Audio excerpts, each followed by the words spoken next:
দিনটা ছিল 31শে আষাঢ়, বৃহস্পতিবার, রথযাত্রা। এক রোদ ঝলমলে নতুন দিনে নীল আকাশের নিচে আমাদের মন্দিরটা কি অসাধারণ লাগে। এদিকে ব্রাহ্মণরা এসে গৃহপ্রবেশের কাজ শুরু করে দিয়েছে, আর আমি এদিকে যাচ্ছি।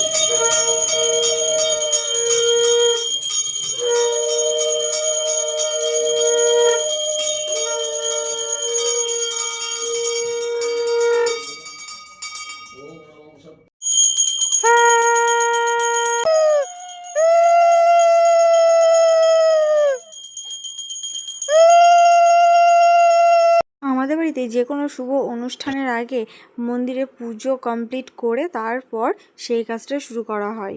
আজকে যেহেতু গৃহপ্রবেশ উপলক্ষে বাড়িতে পুজো, সেই জন্য আমাদের পৈতৃক বাড়ি থেকে ছোট কাকা মাথায় করে মা লক্ষ্মীকে এইভাবে জল ছিটিয়ে নিয়ে যাচ্ছে। এই বাড়ি থেকে আমাদের ওই বাড়ির দূরত্ব খুব একটা বেশি নয়, মাত্র 2-3টে বাড়ির পরই আমাদের গোয়ালবাড়ি। গোয়ালবাড়িতে যে কোনো অনুষ্ঠান হলে লোকজন আসলে কিন্তু মজা হয়।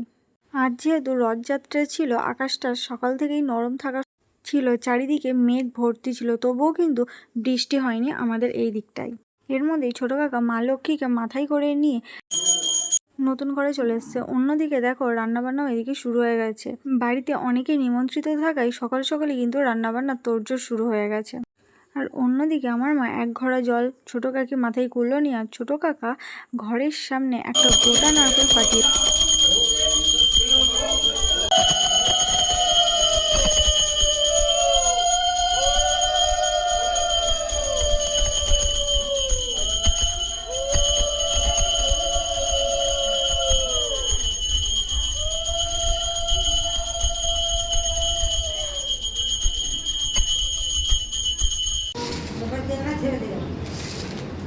কলাও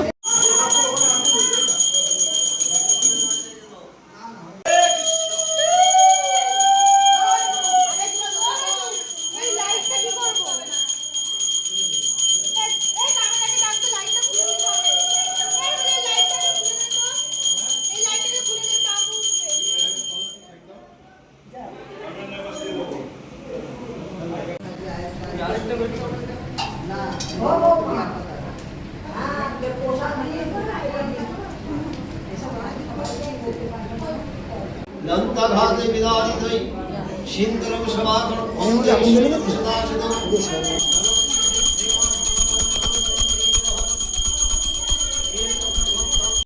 অবশেষে বিকেলবেলা পুজো সম্পূর্ণ হলো, আর এদিকে সকলকে প্রসাদ বিতরণের সেই প্রস্তুতিটাই চলছে। অন্যদিকে আমার মা দাদুদের নিজে হাতে পরিবেশন করছে। আজ বাড়িতে পুজো থাকায় সমস্ত রান্নাবান্না কিন্তু নিরামিষই হয়েছে। মেনুতে বিভিন্ন রকমের পদ রান্না করা হয়েছিল, ভাত, ডাল, পনির, পোলাও, চাটনি, পাঁপড়, দই, মিষ্টি, আরও অনেক কিছু সাথে ছিল। পুজো কমপ্লিট হয়ে যাওয়ার পর অন্যদিকে সবাইকে খাওয়ানো চলছে।